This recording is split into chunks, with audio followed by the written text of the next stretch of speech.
Hi, welcome to ECAD Systems. Drawing walls lines is easier with Revit. You can just go to Architecture, click Wall, and in the Properties palette, you can choose whatever types of walls that you like.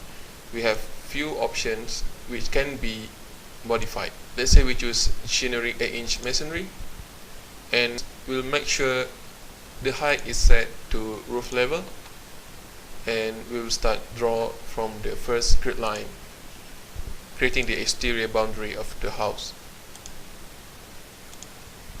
Then for interior, you can choose another walls, create according to the grid lines,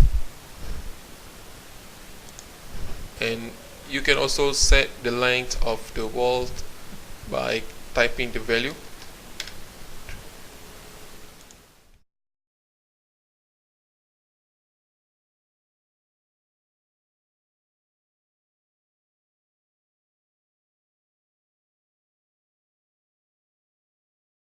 And you can now see all the walls are connected with each other.